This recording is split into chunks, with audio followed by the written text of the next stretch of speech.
എക്സിലൊക്കെ ഓരോരുത്തർ ഇടുന്ന കൊമന്റ്സും ഓരോരുത്തർ ഇടുന്ന പോസ്റ്റും ശ്രദ്ധിച്ചു. ജനനായകൻ സിനിമ ലേറ്റ് ആവുന്നതിന്റെ മെയിൻ കാരണം, അല്ലെങ്കിൽ ജനനായകൻ സിനിമ പോസ്റ്റ്പോൺ ചെയ്തതിന്റെ കാരണം എന്ന് പറഞ്ഞിട്ട് പ്രഭാസിന്റെ ഒരു വലിയൊരു ഫോട്ടോ എടുത്തിട്ടുണ്ട്.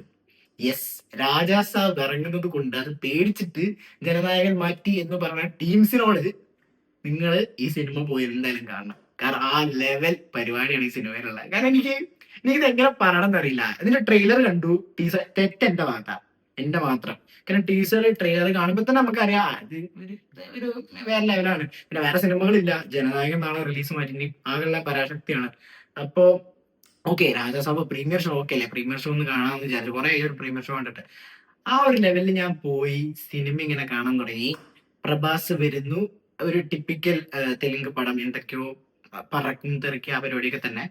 ആൻഡ് ഇതില് കുറെ എന്താ പറയാ, എന്തൊക്കെയൊക്കെയോ കുറെ പരിപാടി ചെയ്യുന്നുണ്ട്. അതിന്റെ ഏറ്റവും പീക്ക് ലെവൽ ബോർ പരിപാടി എന്ന് പറഞ്ഞാൽ പ്രഭാസിന്റെ പരിപാടീസ് ഫസ്റ്റ് എടുത്ത് പറയണം. ഞാനിത് പണ്ടേ മറ്റേ കൽക്കിയുടെ കാര്യത്തിലൊക്കെ പറഞ്ഞിട്ടുണ്ടായിരുന്നു. കൽക്കി സിനിമ കാണുന്ന സമയത്ത് ഏറ്റവും ബോറായി തോന്നിയത് പ്രഭാസിന്റെ ഉള്ള സിനിമയിൽ. എനിക്ക് അങ്ങനെ തോന്നിയത്. അത് ഓരോരുത്തർക്കും ഓരോ പോലെയാണ്. നിങ്ങൾക്ക് എന്താ തോന്നിയത് എനിക്കറിയില്ല.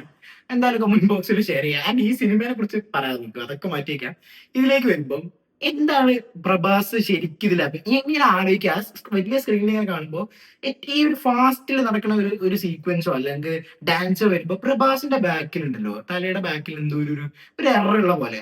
അപ്പൊ ഇതെന്താ ഗ്രീൻ സ്ക്രീൻ വെച്ച് ചെയ്താണോ എന്ന് വരെ ഞാൻ ആലോചിച്ചു. പക്ഷെ നായികമാര് ഡാൻസ് ചെയ്യുന്ന സമയത്ത് ആ ഒരു ഫീലില്ല. ഇനിയിപ്പോ ഞാൻ കണ്ട സ്ക്രീനിന്റെ പ്രശ്നമാണെന്ന് അറിയില്ല, ഒരു പോർഷൻ മാത്രം അങ്ങനെ അങ്ങനെ തോന്നിയതാണോ എന്ന് എനിക്കറിയില്ല. പക്ഷെ മൊത്തത്തില് പ്രഭാസിന്റെ ബാക്കിൽ ഒരു എന്തോ പ്രഭാസ് അവിടെ ഇല്ലാതെ അവിടെ കട്ട് ചെയ്ത് വെച്ച പോലത്തെ ഒരു ഫീൽ എനിക്ക് തോന്നിയത്. എനിക്ക് എത്രത്തോളം അറിയില്ല, നിങ്ങൾ എന്തായാലും കണ്ടിട്ട് അഭിപ്രായങ്ങൾ പറയാ.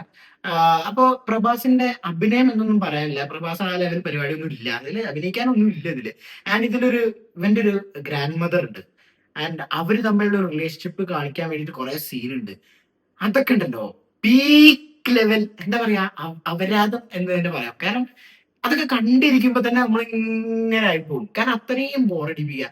ആൻഡ് ഇവരിത് പറഞ്ഞത് കോമഡി ഉണ്ട് എന്നാണ് ഈ സിനിമയില്. ആൻഡ് ആ കാണിച്ച കുറെ സീനൊക്കെ ഫസ്റ്റ് ഹാഫിലൊക്കെ ഉള്ള സീനുകളൊക്കെ കോമഡി ആണെന്നാണ് അവര് അവകാശപ്പെടുന്നത്. പക്ഷെ അതിൽ ചിരിക്കാനൊന്നും തോന്നിയില്ല. ഡിപ്പെൻസ്, ഓരോ ഇപ്പൊ അവരുടെ ഒരു പെർട്ടിക്കുലർ ഗ്രൂപ്പ് ഓഫ് ആൾക്കാർക്ക് വേണ്ടിയിട്ടുള്ള കോമഡി ആയിരിക്കും. അപ്പൊ പ്രേമലു അവിടുത്തെ ആൾക്കാർ കാണുമ്പോ എങ്ങനെയായിരിക്കും ആ കോമഡി ഒക്കെ വർക്ക്ഔട്ട് ആയെന്നുള്ള നമുക്ക് പറയാൻ പറ്റില്ല. ഉണ്ടാവും, പക്ഷെ ചില നമ്മുടെ ആൾക്കാർക്ക് മാത്രം മനസ്സിലാവുന്ന ഓരോ കാര്യങ്ങൾ ഉണ്ടാവുമല്ലോ മലയാളത്തില്. അതേപോലെ തന്നെ ആയിരിക്കും മേ ബി അതിന്റെ പ്രശ്നമായിരിക്കും എനിക്ക്. വാട്ട് എവർ, അതൊന്നുമല്ല പ്രശ്നം. പിന്നെ ഈ സിനിമയിലെ നായികമാരൊക്കെ വരുന്നുണ്ട്. 3 നായികമാരാണ് ആക്ച്വലി. നായികമാർ 3 പേരും ഫുൾ ടൈം ഉണ്ടെന്നല്ല, ഓരോരുത്തർ അവിടെ ഇവിടെ കേട്ട് പിന്നെ 2 പേരും ഒക്കെ. അതിൽ ഏറ്റവും കൂടുതൽ എനിക്ക് ബോറായി തോന്നിയ ആരറിയോ? ഒന്ന് നിധി അഗ്രവാളും പിന്നെ മാളവിക മോഹൻ. ദൈവമേ, ഇവരൊക്കെ വന്നിട്ട് എന്താ കാണിക്കണേ? ഐ മീൻ ഇവരുടെ ആവശ്യം ഈ സിനിമയിൽ എന്താന്നുള്ളത് എനിക്ക് ഇപ്പോഴും മനസ്സിലായിട്ടില്ല. അത് സിനിമ കാണണം, നിങ്ങൾ കണ്ട് നിങ്ങൾ മനസ്സിലാക്കണം. എന്താണ് ഇവരുടെ ഒരു ആവശ്യം ഈ സിനിമയിൽ എന്നുള്ള ഇപ്പോഴും ഒരു ക്ലാരിറ്റി കിട്ടിയിട്ടില്ല. വെറുതെ ഇവരിങ്ങനെ എന്താ പറയാ, ഇവര് വരുമ്പോ ഒരു പാട്ട്, ഒരു ഡാൻസ്, ആൻഡ് അതിന് വേണ്ടിയിട്ട് വേറെ ഫോറിൻ ലൊക്കേഷനിൽ പോകണം.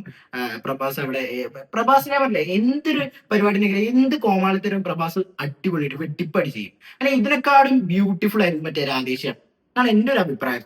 ആൻഡ് ഈ സിനിമയിലേക്ക് വരുന്ന സമയത്ത് ഇതിന്റെ ക്ലൈമാക്സിലേക്കൊക്കെ വരുമ്പോൾ എന്തൊക്കെയോ വലിയ പരിപാടിയൊക്കെ ഇവര് ചെയ്യുന്നുണ്ട്. ആ ഒരു ലാസ്റ്റത്തെ ഒരു 30-35 മിനിറ്റ് സെക്കൻഡ് ഹാഫിലേക്ക് തന്നെ എടുക്കുക. സെക്കൻഡ് ഹാഫിൽ ആ മറ്റേ ഫസ്റ്റ് ഹാഫിൽ ചെയ്ത അപരാധം കുറച്ച് കുറവാണ്, എന്നാലും ഉണ്ട്. സീരിയസ് ആയിട്ടൊരു സാധനം എന്തോ പറയാൻ വേണ്ടി വന്നിട്ട് അടുത്ത മൊമെന്റിൽ ഇവന് പ്രേമം തോന്നി മറ്റേ നായകന്മാരുടെ കൂടെ ഡാൻസ് ഒക്കെ.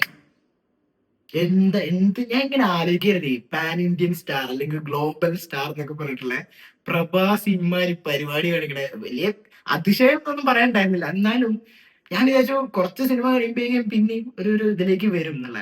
കാരണം ബാഹുബലിയൊക്കെ ചെയ്തിട്ടുള്ള ആ പ്രഭാസിനെ അങ്ങനെയൊന്നും ഒരിക്കലും ചിന്തിക്കാൻ പറ്റില്ല ഇതിലെ പ്രഭാസിനെ കണ്ട. ആൻഡ് ഇതില് പിന്നെ പ്രേതം, ഹൊറർ ആണല്ലോ ഇതിന്റെ ജോണർ എന്ന് പറഞ്ഞാൽ, ഹൊറർ ഫാന്റസി കോമഡി.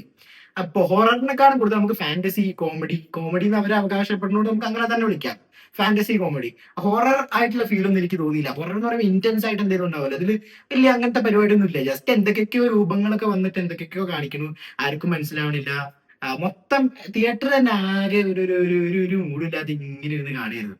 ആൻഡ് ഇതേപോലെ പ്രേതം എന്ന് അവകാശപ്പെടുന്ന ആള് ആരാന്ന് വെച്ച് കഴിഞ്ഞാൽ സഞ്ജയ് ദത്ത്. സഞ്ജയ് ദത്തിന്റെ ഒരു ഫോട്ടോ കാണിക്കുന്നുണ്ട് സിനിമയിൽ മാലിട്ട് വെച്ചിട്ട് മറ്റേ മരിച്ചു പോയി പറഞ്ഞിട്ട് അത് കണ്ടിട്ട് തന്നെ ഇരുന്ന് ഒരു ചിരി വന്നു. അതാണ് ഈ സിനിമ ഏറ്റവും വലിയ കോമഡി. അത് കണ്ടിട്ട് എനിക്ക് നല്ല ചിരി വന്നു. എന്താണ് ആ ഫോട്ടോ അങ്ങനെ എന്നുള്ളത്. അല്ല അത് കഴിഞ്ഞിട്ട് നമ്മളെ സഞ്ജയ് ദത്ത് വരുന്നു, ഭയങ്കര പരിപാടികൾ സെറ്റ് ചെയ്യണം, പ്രഭാസൊക്കെ പിടിച്ച് വരയ്ക്കണം. പിന്നെ ഒരു വീട്ടിലൊരു പരിപാടി നടക്കുകയാണ്. ആ വീട്ടിൽ നിന്ന് ഇവര് പുറത്തു പോകാൻ, വീടല്ല ഒരു വലിയൊരു കൊട്ടാരം പോലെ. അപ്പൊ അവിടുന്ന് പുറത്തു പോകാൻ ഇവര് ബുദ്ധിമുട്ടാണ്. അതാണ് ഈ സിനിമയുടെ മൊത്തത്തിലുള്ള പരിപാടി. ആൻഡ് നിങ്ങൾ ഒന്നും പ്രതീക്ഷിക്കാത്ത കുറച്ച് പരിപാടികൾ ക്ലൈമാക്സിലുണ്ട്. ഞാനത് എങ്ങനെ ആലോചിച്ചു, ഇതിപ്പോ സ്ട്രേഞ്ചർ തിങ്സ് കാണുന്ന ആൾക്കാർക്ക് അറിയാം, ഇതിപ്പോ വെഗ്നയുടെ പരിപാടികൾ എന്തോ പിടിച്ച പോലെ ഉണ്ടല്ലോ, അവിടെ അതിന്റെ ഒരു എന്താ പറയാ 360p എന്ന് പറഞ്ഞ വേർഷൻ പോലെ ഉണ്ടല്ലോ എന്നല്ല, അങ്ങനെ എന്നല്ല ഞാൻ പറഞ്ഞത്. അതേപോലെയൊക്കെ എന്തൊക്കെയൊക്കെയോ പരിപാടി ഇതിൽ കാണിച്ചിട്ടുണ്ട്. വലിയ തോട്ടായിരുന്നു, പക്ഷെ അത് എക്സിക്യൂട്ട് ചെയ്തതൊക്കെ വൻ മോശം. കാരണം അനാവശ്യമായിട്ട് ഈ സിനിമ 3 മണിക്കൂർ റബ്ബർ ബാൻഡാ. കാരണം അതിന്റെ ഒരു ആവശ്യമില്ല. ഈ സിനിമയ്ക്ക് 3 മണിക്കൂറിനൊക്കെ ആവശ്യമുണ്ടോ എന്ന് വെച്ച് കഴിഞ്ഞാൽ വലിയ ക്വസ്റ്റ്യൻ മാർക്ക്. ഇതൊക്കെ 1 മണിക്കൂറിൽ തീർക്കാവുന്ന പരിപാടി ഉണ്ടല്ലോ, എന്തൊക്കെയാ ചെയ്യണം. ആൻഡ് ലാസ്റ്റ് ഒക്കെ കാണിച്ച പരിപാടി ഉണ്ടല്ലോ, ഇതൊന്നും പറയല്ല. ഇതിന്റെ ഡയറക്ടറുടെ പേര് മാരുതി എന്നാണ്. ആളുടെ വേറെ സിനിമകളൊന്നും എനിക്ക് അറിയില്ല പേഴ്സണലി. ഞാൻ അപ്പൊ അത് നോക്കി, എനിക്ക് വലിയൊരു ഐഡിയ ഇല്ല. ആൻഡ് മ്യൂസിക് തമനാണ് ചെയ്തിട്ടുള്ളത്. ആൻഡ് തമൻ ലാസ്റ്റിലേക്കൊക്കെ വന്നപ്പോ എന്തോ മ്യൂസിക്കൊക്കെ കേൾക്കാൻ ഒരു രസം തോന്നി. ആദ്യമൊക്കെ വൻ ബോറടി ആയിരുന്നു. അതിന്റെ ഒരു പാട്ട്, അതിന്റെ ബീറ്റ് എന്തോ ഇഷ്ടപ്പെട്ടു, അല്ലാണ്ട് വേറെ ഇതൊന്നും അറിയില്ല. ഈ സിനിമ ഇപ്പൊ നാട്ടില് എനിക്ക് തോന്നുന്നു മലയാളത്തിലായിരിക്കുമല്ലോ ഇറങ്ങുണ്ടാവുക. ഈ സിനിമ മലയാളത്തിൽ കാണുമ്പോൾ എനിക്ക് 100% പറയാം, മലയാളം വേർഷൻ വൻ കോമഡി ആയിരിക്കും. അത് ട്രോളാൻ പറ്റിയ ഒരു മെറ്റീരിയൽ ആയിട്ടായിരിക്കും വരുന്നുണ്ടാവുക. അതെനിക്ക് 100% ഉറപ്പാണ്. കാരണം അമ്മാരി ലെവൽ ഡയലോഗ്സ് ഈ സിനിമയിലുണ്ട്. അതായത് നിങ്ങൾ കണ്ടു തന്നെ എക്സ്പീരിയൻസ് ചെയ്യണം. എന്തായാലും ലാസ്റ്റത്തെ ഒരു 20 മിനിറ്റ് ഒരു തിയേറ്ററക്കൽ എക്സ്പീരിയൻസ് ആയിരുന്നു. കുറെ എന്തൊക്കെയൊക്കെ സംഭവിക്കുന്നുണ്ട്. ലാസ്റ്റ് മറ്റേ ബ്രഹ്മാസ്ത്ര സ്റ്റൈലിൽ കുറെ സംഭവങ്ങളൊക്കെ കാണിച്ച് എന്ത് പറയാൻ. ഞാൻ പറഞ്ഞല്ലോ, പ്രഭാസിന്റെ ഒരു സിനിമ വരുന്നുണ്ടെന്നുണ്ടെങ്കിൽ അതിൽ ഏറ്റവും ഒരു പ്രതീക്ഷയുള്ള സിനിമ എന്ന് പറഞ്ഞാൽ സ്പിരിറ്റ് ആണ്. അതെന്തുകൊണ്ട് എന്ന് വെച്ച് കഴിഞ്ഞാൽ സന്ദീപ് റെഡ്ഡി വാങ്ക എന്ന് പറഞ്ഞിട്ടുള്ള ആള് തന്നെയാണ്. ഞാൻ പറഞ്ഞു, ആളുടെ പൊളിറ്റിക്സ്, ആളുടെ ഒരു കൈൻഡ് ഓഫ് തോട്ട്സ് എല്ലാം ഡിഫറെന്റ് ആയിരിക്കും. പക്ഷെ എന്തൊക്കെ ആള് ചെയ്യുന്നുണ്ടെന്നുണ്ടെങ്കിലും ആളുടെ സിനിമയിലെ ക്യാരക്ടേഴ്സ് വേറെ ലെവലായിരിക്കും. അവരുടെ ഉള്ളിലെ പെർഫോമൻസ് എന്തായാലും പുറത്തു വരും. അതെനിക്ക് 100% ഉറപ്പാണ്. അപ്പൊ സ്പിരിറ്റിൽ ഒരു പ്രതീക്ഷ ഉണ്ട്. ആൻഡ് ഇത് ഇറങ്ങുന്നതിന് മുന്നേ ഇങ്ങനെയൊക്കെ വലിയൊരു സംഭവം ഒന്നും പ്രതീക്ഷിച്ചിട്ടുണ്ടായിരുന്നില്ല. എന്നാലും കണ്ടപ്പോ എനിക്ക് തീരുമാനമായി, എനിക്ക് തൃപ്തിയായി. ഇത് ഇന്ത്യ കണ്ട ഏറ്റവും വലിയ ഹൊറർ സിനിമ എന്തോ ടൈറ്റിൽ ഞാൻ കണ്ട പോലെ എനിക്ക് ഓർമ്മയുണ്ട്. ടീച്ചറില് നിങ്ങൾ ഉണ്ടെന്നുണ്ടെങ്കിൽ കമന്റിൽ പറയാ. അങ്ങനെയാണെന്നുണ്ടെങ്കിൽ പറ്റിച്ചതാ. ഇതില് ഇതില് ഹൊറർ എന്ത് സംഭവം ഉള്ളത് എനിക്ക് ഇപ്പോഴും ഒരു കണക്ഷൻ കിട്ടിയിട്ടില്ല. ആൻഡ് വേസ്റ്റ് പരിപാടി എന്ന് പറഞ്ഞ നായികമാരായിരുന്നു. നായികമാരെന്നൊക്കെ പറഞ്ഞ് ചിരിപ്പിക്കുക, അതൊക്കെയാണ് ഇതിലെ കോമഡി ഗൈസ്. ഇതാണ് അതിലെ കോമഡി. ഇങ്ങനെ നായികമാര് വരുന്ന എന്തൊക്കെയോ കാര്യങ്ങൾ പോകണം. ആൻഡ് പ്രഭാസ് ഞാൻ പറഞ്ഞല്ലോ, സ്ഥിരം പരിപാടി തെറ്റിച്ചില്ല. അവസാനം കുറച്ച് സിനിമകളായിട്ട് ഇങ്ങനെ പൊട്ടി പൊട്ടി പൊട്ടി തന്നെ പോയിക്കൊണ്ടിരിക്കുന്നത്. അതിന് വലിയ മാറ്റമൊന്നുമില്ല. എനിക്ക് സലാറും വലുതായിട്ടൊന്നും പിടിച്ചിട്ടുണ്ടായിരുന്നില്ല. അപ്പോ എന്റെ പേഴ്സണൽ അഭിപ്രായമാണ് ഈ സിനിമയെ കുറിച്ച്. നിങ്ങൾ കാണുക, കണ്ടിട്ട് നിങ്ങളുടെ അഭിപ്രായങ്ങൾ ഷെയർ ചെയ്യുക. Thank you for watching me. By.